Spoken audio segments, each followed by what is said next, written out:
Hello everybody, आज हम बात करेंगे मैक एड्रेस के बारे में।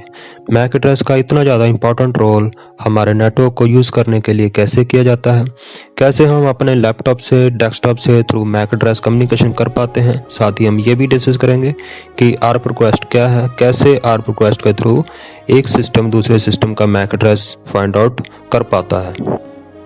Mac address stands for media access controller. It's also known as physical address और हार्डवेयर एड्रेस। कभी भी कोई क्वेश्चन पूछता है कि इस डिवाइस का फिजिकल एड्रेस क्या है या इसका हार्डवेयर एड्रेस क्या है, तो बात आपके मैक एड्रेस की जा रही है।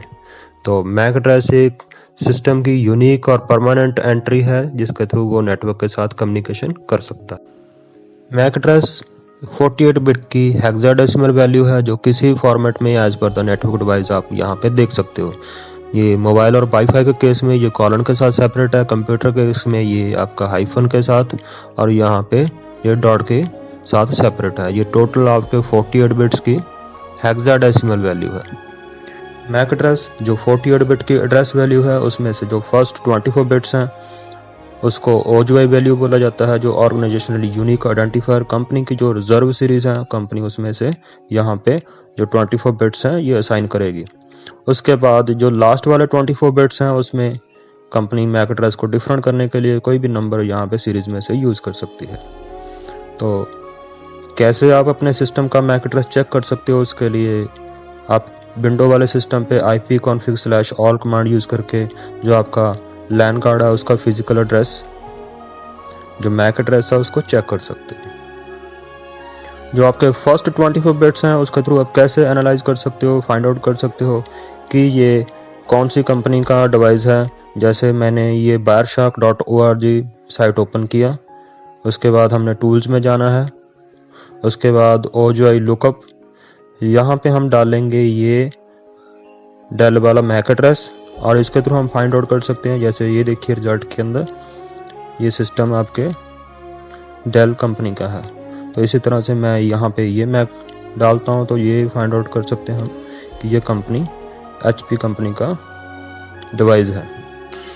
चलिए बात कर लेते हैं मैक एड्रेस के बेनिफिट्स की। It provides a secure way to find sender और रिसीवर इन द नेटवर्क। तो कौन सा सिस्टम किस सिस्टम को डेटा सेंड करना चाहता है, तो लोकल एरिया नेटवर्क के अंदर आपने देखा ही होगा कि एक स्विच के साथ बहुत सारे सिस्टम अटैच होते हैं। तो कौन सा सिस्टम सेंडर है, कौन सा रिसीवर है, तो इजीली जो स्विच है वो उसके मैक के थ्रू ही फाइंड आउट कर पाती है। तो MAC address helps you to prevent unwanted network access. तो एक वाईफाई पे आप चाहते हो कि मैंने दो ही सिस्टम जो उस वाईफाई को एक्सेस कर सकें, तो उस केस में आप उस पे मैक फिल्टरिंग कर सकते हो। या आप यहाँ पे चाहते हो कि मेरी स्विच है इस पोर्ट पे केवल यही सिस्टम चलना चाहिए, तो यहाँ पे आप पोर्ट सिक्योरिटी भी अप्लाई कर सकते हो। तो पोर्ट सिक्योरिटी के केस में यहाँ पे जो सिस्टम का मैक एड्रेस था उसको आप इस पोर्ट पे बाइंड कर सकते हो। तो MAC address is unique number, hence it can be use to track the device. अब यहाँ पे मैंने देखा कि एक सिस्टम दूसरे सिस्टम को डेटा सेंड करना चाहता है, तो यहाँ पे उस सिस्टम की जो आइडेंटिटी है वो यूनिक नंबर है जो मैक है। तो कौन सा सेंडर था, कौन सा रिसीवर है, किसने डेटा किसको सेंड किया, तो इजीली आप मैक के थ्रू ये फाइंड आउट कर सकते हो। चलिए बात कर लेते हैं आरप रिक्वेस्ट के बारे में, जिसको एड्रेस रेजोल्यूशन प्रोटोकॉल भी बोला जाता है। अकॉर्डिंग टू OSI मॉडल जो आपका डेटा लिंक लेयर है, यहाँ पे मैक एड्रेस को डेटा सेंड करने के लिए यूज़ किया जाता है और यहाँ पे फ्रेम्स के फॉर्मेट में जो डेटा है इसके साथ कम्युनिकेशन होता है। और कैसे एक सिस्टम दूसरे सिस्टम का मैक एड्रेस फाइंड करता है उसके लिए आरप रिक्वेस्ट यूज़ करता है, ये हम प्रैक्टिकल देख लेते हैं। यहाँ पे ये देखिए जो आपका डेटा लिंक लेयर है ये मैक को यहाँ पे कैसे यूज़ करता है। यहाँ पे इस डायग्राम के अंदर हम देख लेते हैं एक स्विच है, तो एक स्विच के साथ दो सिस्टम यहाँ पे अटैच हैं, PC0 और PC1। जो PC0 है इसका जो IP मैंने यहाँ पे दे रखा है वो उसका IP है 10.1.1.1 और जो PC1 है इसका IP मैंने यहाँ पे दिया है 10.1.1.2। तो with in the same network ये दोनों सिस्टम अटैच हैं। तो अकॉर्डिंग टू OSI मॉडल जो नेटवर्क लेयर का कम्युनिकेशन है वो भी जो डेटा लिंक लेयर है इसके थ्रू कम्युनिकेशन होता है। तो ये सिस्टम इस सिस्टम को डेटा सेंड करना चाहता है, तो ये सबसे पहले ARP रिक्वेस्ट इस सिस्टम का मैक जानने के लिए ARP रिक्वेस्ट सेंड करेगा।